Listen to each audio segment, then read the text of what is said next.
Georgia's election commission says it will conduct a partial recount of ballots after its disputed election on the weekend. It follows days of protests outside Parliament. The ruling pro-Moscow Georgian Dream party was declared the winner, but both the president and opposition say they won't recognise the result. The EU, US and election observers have been calling for an investigation. Protesters rally outside Georgia's parliament, calling for Saturday's election results to be annulled. The opposition and their supporters refuse to recognise the official outcome. The Electoral Commission declared the ruling Georgian Dream party won nearly 54% of the vote. Critics accuse them of having a pro-Russian agenda. We're here to say out loud that Georgia is a very European country and our future is in EU, in the West. We are here because we don't want Russia. We don't want back to Russia. We don't want back to Soviet Union. And Georgia is a pro-European country. They have the support of Georgia's president. Salome Zurabishvili claims the ballot was rigged with the help of neighbouring Russia. She accuses the Georgian Dream party of bribery and voter intimidation. We have to get the full picture of how this unique, unprecedented theft happened, which was conducted en masse and systematically. It was a huge pre-planned operation that stole our votes, that stole the parliament from us, and stole the constitution. The government and the Kremlin deny allegations of electoral interference. Observers from the European Parliament said there was evidence of, quote, democratic backsliding, but have stopped short of saying the vote was rigged. Meanwhile, another visitor from Europe sparked outrage. Hungary's Prime Minister Viktor Orban arrived to show his support for Georgian Dream, which shares his conservative agenda and friendly ties with Moscow.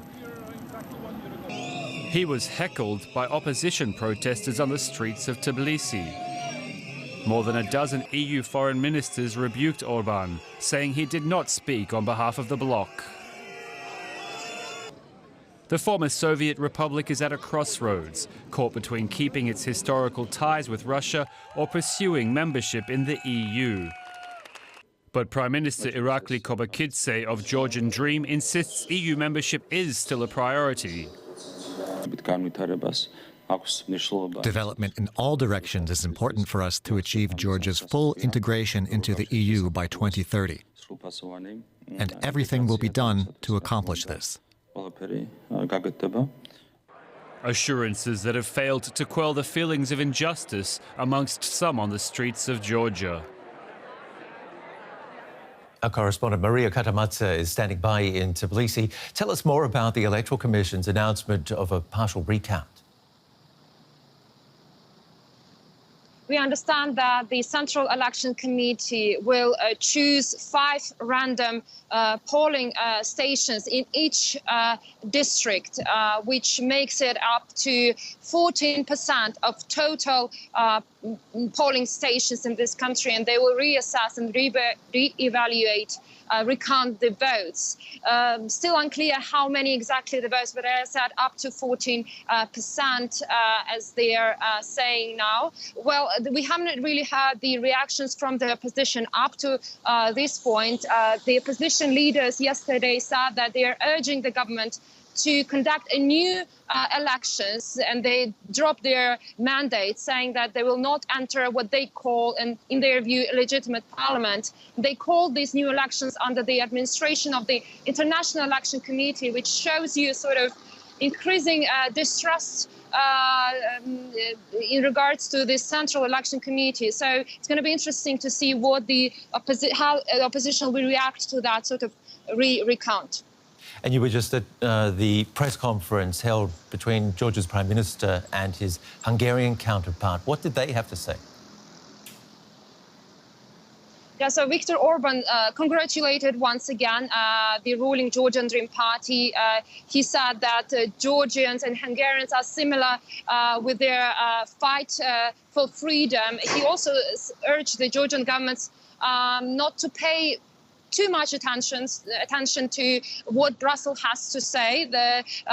According to Viktor Orban, he said that there is always a problem when the Conservative Party is winning the election. That was the statement from Mr. Orban there. We had an opportunity to talk to the Minister of Foreign Affairs also, and I put the question to him, ask him whether he's concerned about the election irregularities that the EU has been talking about for the past 2 days. And he told me that they are not concerned. They believe that the elections were fair and transparent, that the ruling party secured the victory.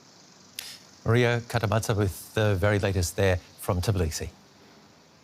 So the EU is very concerned about the election irregularities. Are you not concerned about these election irregularities? No. Do you think that? Why not? Because no international organization has said that these elections would not have been free or fair or democratic. It's very clear, if the opposition had won here, there would be no problem with the democracy. Since the ruling party has won, which is a sovereignistic party, which is a pro-peace party, which is a pro-family party, there are accusations being put on the elections. If your opposition had won this election, there would be no problem. We know this feeling very well. If the right-wing parties or if the conservatives or if the sovereignists win, there's usually a systematic problem with democracy. If it is the liberals to win, everything is fine, sun is shining. That's so simple. The international observers said that they registered widespread violations, and the EU has called for investigations. Are you calling for investigations also? No, because we had Hungarian observers here. The Hungarian observers made a very clear report that this was a free, fair and competitive election, and we believe the Hungarian observers. That's the fact. So. Georgia's EU integration. Georgia's EU integration. Georgia's EU integration. Now the EU said that Brussels has frozen that integration, which is a shame. This is a purely political decision because of the Brusselians wanting another government here. That's the fact. Do you think that Georgia will make it to the EU with your support? Yeah, sure, absolutely. It's not allowed. We'll do our best. It's not allowed. Thank you. Thank you very much. Thank you. And let's get Europe's perspective with our Brussels correspondent, Rosie Birchard. Rosie, how do other EU members feel about this visit by Orban to Tbilisi? Well, not for the first time, Viktor Orban is at odds with most of his EU counterparts. So we've had a statement explicitly calling out Orban's visit by around half of the EU countries. That was a statement which I understand was spearheaded by Germany, but also signed up to by a number of countries, including France, including Portugal, Lithuania, the Netherlands, for example. And in it, they say that Viktor Orban's visit was premature to Georgia. They say they criticised that visit, and they stress that he does not speak on behalf of the European Union. But as I mentioned, that's only about half of EU countries that have signed up to that statement. So in a sense, they don't speak for the European Union either. So here, once again, we've seen disunity among capitals of the European Union, constraining Europe's ability really to speak with one voice now, particularly on this issue of Georgia.